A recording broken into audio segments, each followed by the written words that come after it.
जुम्मे का मुबारक रोज़ है और आज हम एक स्पेशल सेगमेंट लेके आते हैं आपके लिए, इस्लामिक सेगमेंट, जहाँ पे हम आपको कुछ ना कुछ एक इन्फॉर्मेशन प्रोवाइड करते हैं, कुछ नॉलेज देते हैं। आपको मालूम होगा कि रजब का मुबारक महीना जारी है और इसे तो वैसे तो कहा जाता है कि जन्नत में एक नहर है जिसका नाम रजब है और जन्नती अफराद इस नहर से फैज़याब होंगे। ये वही महीना है जिसमें हमारे प्यारे नबी तख्लीक़ कायनात, वजह तख्लीक़ कायनात आक़ाए दो जहाँ सल्लल्लाहु अलैहि वसल्लम को मेराज अता की गई थी, जिसमें अल्लाह ने अपने प्यारे महबूब सल्लल्लाहु अलैहि वसल्लम को नमाज का तोहफ़ा भी अता किया था। अल्लाह पाक ने कुरान में कमो बेश 80 जगह नमाज अदा करने का हुक्म दिया है। माह रजब और मेराज मुस्तफ़ा की अहमियत पर मज़ीद बात करने के लिए हमारे साथ मौजूद हैं मुफ्ती हनीफ कुरैशी साहब। उनको वेलकम कहेंगे अपने शो में। अस्सलाम वालेकुम मुफ्ती साहब, बहुत बहुत शुक्रिया, आपने हमें अपना कीमती वक्त दिया। आप इस्लामिक स्कॉलर हैं। सबसे पहले मुफ्ती साहब ये जानना चाहूँगी कि रजब वैसे तो हुर्मत वाला महीना कहलाता है माशाल्लाह, और इस माह में मेराज अता की गई थी। मेराज की राहत के हवाले से हमारे नाज़रीन को कुछ आगाह करेंगे प्लीज़। वालेकुम अस्सलाम वरहमतुल्लाहि ताला वबरकातुहू। आपका शुक्रिया, आपने मुझे इस हसीन मौजू पर लबकुशाई का मौका दिया है। रजबुल मुरज्जब में जहाँ और बहुत सारे इस्लामी तारीखी मामलात हुए हैं जिसकी वजह से रजब को शोहरत हासिल है, वहीं पर मुसलमानों के यहाँ इस माह मुकर्रम में एक रात ऐसी भी है कि जिस रात को अल्लाह वहदहू ला शरीक ने अपने महबूब करीम सल्लल्लाहु अलैहि वसल्लम को मौजज़ा-ए मेराज अता फरमाया। ये मौजज़ा-ए मेराज का मतलब ये है कि अल्लाह ताला ने अपने नबी सल्लल्लाहु अलैहि वसल्लम को रात के मुख्तसर से हिस्से में सबसे पहले मस्जिद हराम से मस्जिद अक्सा, फिर मस्जिद अक्सा से आसमानों पर, फिर आसमानों से आगे सिदरतुल मुंतहा और सिदरतुल मुंतहा से आगे फिर लामकान और अर्श तक सैर करवाई। और ये इतना लिमिटेड टाइम था, मुख्तसर टाइम था कि हुजूर गए तो इसको बयान स्टार्ट करने के लिए यूं कहा जाता है कि आप गए थे तो कुंडी हिल रही थी, वापस तशरीफ लाए थे तो कुंडी हिल रही थी। हमारे नबी पाक सल्लल्लाहु अलैहि वसल्लम का ये जो मौजज़ा है, हुजूर को दिए गए जो मौजज़ात हैं उनकी तादाद हज़ारों में है। इसी वजह से कहा जाता है कि हर नबी को मिला मौजज़ा एक है, मौजज़ा बन के आया हमारा नबी। हमारे नबी पाक सल्लल्लाहु अलैहि वसल्लम की ज़ात, आपकी सिफ़ात, आपका तकल्लुम, आपका तबस्सुम, आपका चलना, आपका सोना, जागना, उठना, सब मौजज़ा है। नबी पाक सल्लल्लाहु अलैहि वसल्लम को जो बड़े बड़े मौजज़ात अता फरमाए गए उनमें से सबसे बड़ा मौजज़ा कुरान है, और कुरान के बाद जो सबसे बड़ा मौजज़ा है वो ये मेराजुन नबी। मेराजुन नबी हुजूर सैयद आलम सल्लल्लाहु अलैहि वसल्लम को ये जो तोहफा दिया गया है, ये जो मेराज का मौजज़ा दिया गया है, इसमें कोई एक मौजज़ा नहीं है। इस मौजज़े के दौरान, क्योंकि ये तो एक सफर है और इस सफर के दौरान फिर सैकड़ों ऐसे मौजज़ात मेरे नबी पाक सल्लल्लाहु अलैहि वसल्लम के हैं कि जो इसमें ज़ाहिर हुए हैं।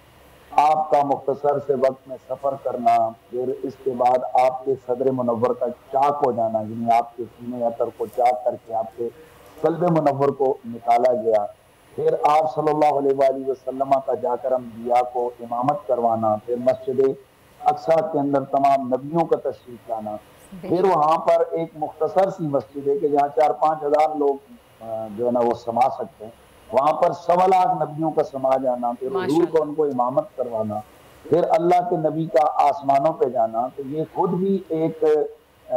लिबास बशरी में जो शख्सियत हो उसका जमीनों से ऊपर आसमानों पर बगैर किसी इक्विपमेंट्स के आपका तशरीफ ले जाना, ये सब मौजज़ात है। आपका वापस आना। मुफ्ती साहब ये पूछना चाहूँगी कि मेराज की रात को रोज़ा अक्सर लोग रखते हैं कि जब हम कुछ इबादत करते हैं, हम अल्लाह का शुक्र अदा करना चाहते हैं तो हम रोज़ा रखते हैं, तो मेराज की रात रोज़ा रखने की क्या फजीलत है? हमारे व्यूवर्स को कुछ आगाह करेंगे, नाजरीन को। देखें, मेराज ये हमारे नबी पाक सल्लल्लाहु अलैहि वसल्लम का मौजज़ा है, तो ये उमूमन इसका रुझान मुफस्सिरीन, मुहद्दिसीन, मुअर्रिखीन के लिए कि ये 27 रजबुल मुरज्जब को ये बड़ी रात है, यानी इस रात को ये मौजज़ा अता किया गया। और ये मैं जो चीज़ बात कर रहा था वो कंप्लीट हो जाए कि अल्लाह के नबी को अल्लाह ताला ने ये मौजज़ा आलम बेदारी में अता किया। और ये कहा जाता है कि ख्वाब में आप आसमानों पर तशरीफ ले गए, नहीं, ऐसा नहीं है। अगर हुजूर ख्वाब में आसमानों पर तशरीफ ले जाते तो कुफारे मक्का का इनकार बनता नहीं था, क्योंकि ख्वाब में तो कोई कहीं भी जा सकता है। तो कुफारे मक्का का इनकार करना, फिर हुजूर का दलील देना, फिर उस पर مسجد اقصی کا اٹھا کر آپ کے قدموں میں جبریل امین کا لے آنا، یہ سب اس بات کی دلیل ہے کہ اللہ تعالیٰ نے آپ کو عالم بیداری میں یہ معجزہ عطا کیا تھا۔ جی بے شک۔ اب اس میں یہ ظاہر ہے ہمارے لیے خوش بختی خوش نصیبی کی بات ہے کہ اللہ تعالیٰ نے ہمارے نبی کو اتنی عزتوں سے نوازا ہے، آسمانوں پہ بلایا ہے، پھر آپ کی امت کی بخشش کا وعدہ کیا ہے، آپ کی امت کے لیے 5 نمازوں کا تحفہ دیا، پہلے 50 نمازیں دی، پھر جب اللہ کے نبی صلی اللہ علیہ وسلم نے اصرار کیا تو پھر اللہ تعالیٰ نے ان کو گھٹایا۔ اور یہاں بڑی دلچسپ سی بات ہے کہ حضور پریشان ہو گئے کہ میری امت 50 کے مقابلے میں 5 پڑھے گی، تو ایک ہوتا ہے کہ اگر زیادہ پڑھتے تو زیادہ ثواب کماتے، تو اللہ تعالیٰ نے آپ کے قلب کر کے اس خیال سے کو جانتا ہے اللہ تعالیٰ، تو اس نے فرمایا کہ اے محبوب ہم نے نمازیں کم کی، ہم نے ثواب کو کم نہیں کیا۔ تو جب امت کے لیے بخششوں عطاؤں کا یہ سلسلہ ہوا تو اس کی خوشی میں، اس کے شکرانے میں اگر اگلے دن روزہ رکھا جائے تو اس کو فقہائے کرام نے مستحب لکھا ہے، یعنی ثواب کا کام ہے، بہت فضیلت کی بات ہے۔ اور بعض لوگوں نے یہ بھی لکھا ہے کہ اس دن کا یعنی اگلا دن جو آتا ہے 28 جو نا رجب کا،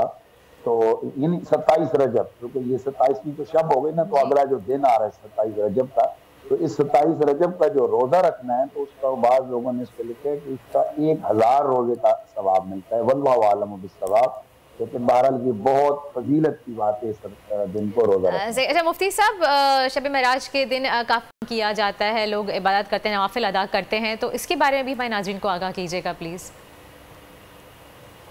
دیکھیں ویسے تو ہر رات ہی بڑی رات ہے، وہ کسی نے کہا تھا کہ ہر وہ دن جس دن اللہ کا خوف مل جائے وہ تیرے لیے عید کا دن ہے، اور ہر وہ رات جس رات کو تجھے عبادت کا سکون مل جائے وہ تیرے لیے شب برات اور عید کی رات ہے۔ ماشاءاللہ۔ تو ویسے تو ہر رات ہی ہم مسلمانوں کے لیے اہمیت کی بات ہے، لیکن بہت ساری راتیں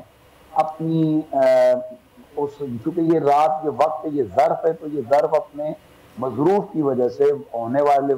واقعات کی وجہ سے یہ بہت ساری راتیں یہ عام راتوں سے بڑھ جاتی ہیں، اور اللہ تعالیٰ قرآن میں ان کو وَذَكِّرْهُمْ بِأَيَّامِ اللَّهِ کہہ کر اپنا دن قرار دیتا ہے، اور اسی لیے قرآن مجید قرآن رشید میں اللہ تعالیٰ پھر مختلف راتوں کی قسمیں بھی اٹھاتا ہے، پھر لیلۃ القدر خیر من الف شہر کی بات بھی کرتا ہے،